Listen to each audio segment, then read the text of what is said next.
Why is North Korea reheating its nuclear program? Analysts say cash strapped Pyongyang is returning to its strategy of trying to obtain concessions from international community by threatening nuclear proliferations.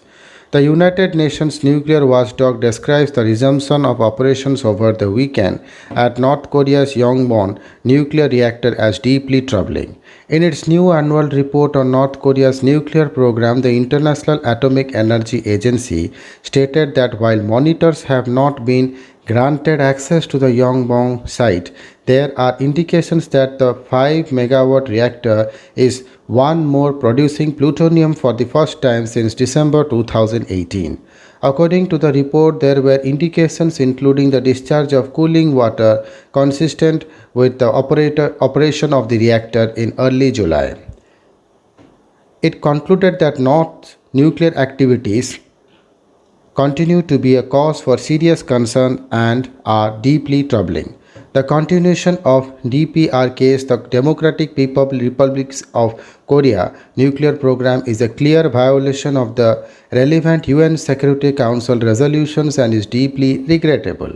It said, adding that the IAEA called on Pyongyang to comply with UN resolutions.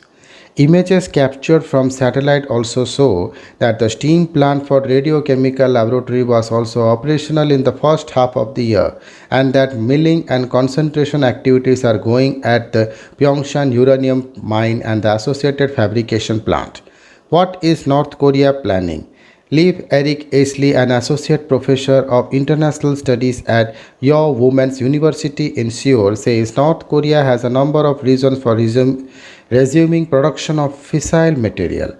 The global coronavirus pandemic has made life within the nation's sealed borders even harder than in the past years, prompting the regime to seek concessions from the international community. Despite the incredible stress, North Korea economy and society are suffering under self-imposed pandemic isolation. The regime of Kim Jong-un pushes forward with its nuclear program, Easley told DW. As the administration of US President Joe Biden is focused on the coronavirus and Afghanistan, Pyongyang may be looking to create another crisis in an attempt to extract benefits, he added.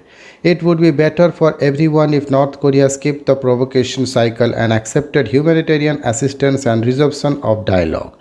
Shoshima Seikyu, an expert of North Korea affairs and professor at Tokyo's Waseda University, says Pyongyang is desperately seeking Washington's attention now that the US involvement in Afghanistan is over. Biden has been completely preoccupied with coronavirus and Afghanistan and has been less interested in Korean affairs. So Kim is maybe feeling a little overlooked, he told DW. Indications that they are starting to once again make more nuclear warheads is guaranteed to get the attention of the US. Concerns over nuclear proliferation. Daniel Pinkston, a former deputy project director at the East Asia Non-Proliferation Project at the Center for Non-Proliferation Studies, warned that North Korea may be planning to sell nuclear technology or completed weapons. The North's economic problems brought on by international sanctions but exacerbated by the regime's decision to close borders to trading partners due to COVID mean that the country is desperate for money that it needs to survive. And Pinkston, who is currently a lecturer of international relations at Troy University in Seoul, Pinkerton said that his biggest worry over the resumption of processing activities at Yongbyon is an elevated possibility of nuclear proliferation. North Korea has allocated an immense amount of its limited resources to this program for many years, so they are not walking away from it anytime soon.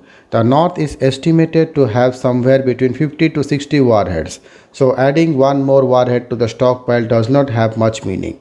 What difference will one extra nuclear bomb have? Pinkston said, adding that North's biggest problem right now is economic. They may be looking for states that have no nuclear weapons at the moment and for whom a single warhead would therefore be very significant, he said. South Korea and US seek negotiations. Seoul's top nuclear envoy No Koo-duk arrived in Washington on Sunday for discussions with the US counterpart on ways to encourage North Korea to return to talks. On Monday, White House spokesperson Jen Psaki told reporters that the US is continuing to seek negotiations with North Korea on the denuclearization of the Korean Peninsula. The North has largely ignored previous efforts to engage since Biden was sworn in as president in January. There has been no response from Pyongyang on the latest offer to negotiate. Thank you.